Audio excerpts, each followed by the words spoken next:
Madison, we told a little bit about your story on steinbachonline.com not too long ago, talking about your experience in the drug scene here in Steinbach.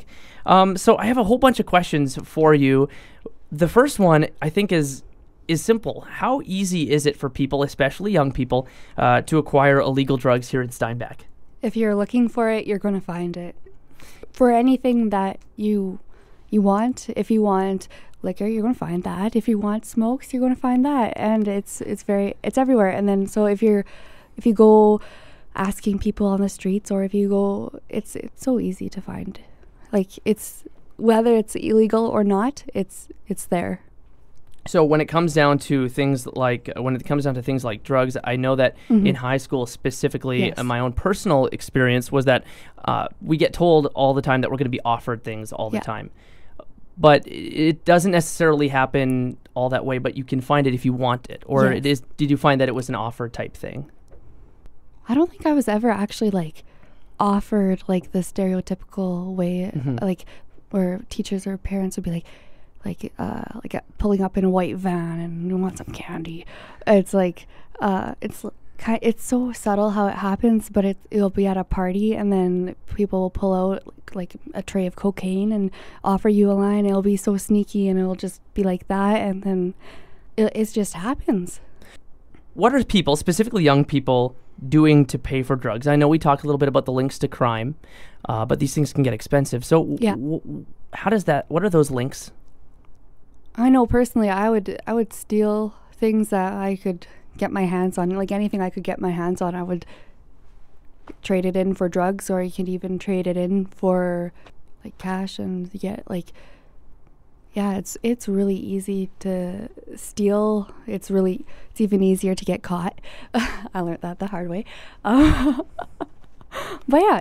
But is that a very common thing for people in the drug scene? Lots of stealing, lots of theft is I think that's the most common way to support drugs. From what I understand, if you're a part of that scene, then it seems like everybody's doing it. But when it comes down to it, how many people would you say are doing it? What comes to my head is like a third, maybe. Like when you're actually doing it, it feels like the whole world is doing it. But then now stepping back, I'm like, it's not that many people that are in that scene, but it is a big chunk because when you are in the scene of the drug world, there is so many people, and you start seeing things that normally you wouldn't see. It's like, how would you miss this? Like, there's stuff going on like all throughout the night, and it's crazy. What are the drugs that are most common among youth in the Steinbach area? For the youth, I would believe weed. That was what I used as a youth, I guess, from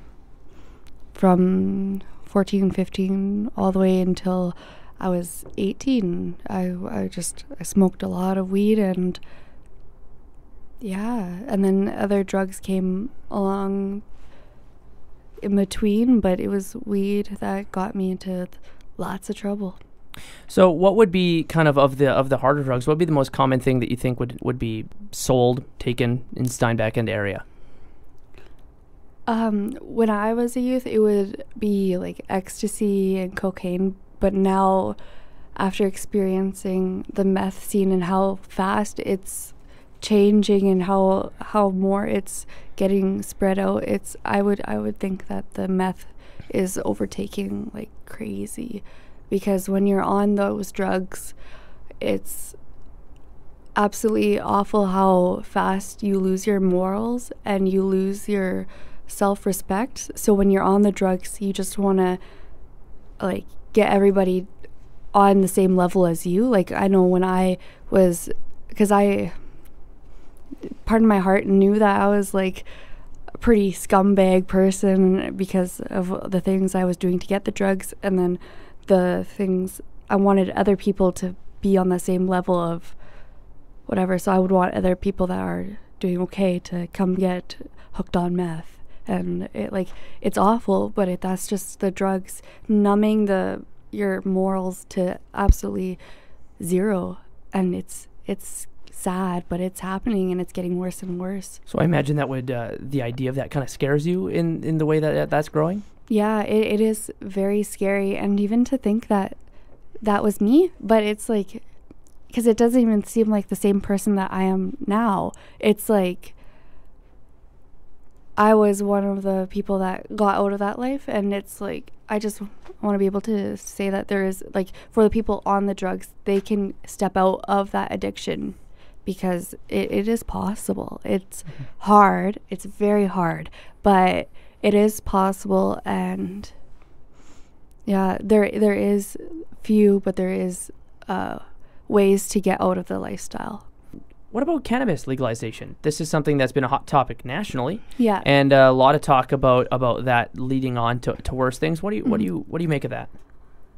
In my opinion, I think it's very similar to alcohol and cigarettes. Like, those things are legal and they're viewed as a social thing, but there's so many alcoholics and so many people dying of cirrhosis of the liver or lung cancer, and those things are legal and they're looked at as a social thing, but it's destroying so many people. And same with cannabis. That's what started my rabbit hole downward spiral.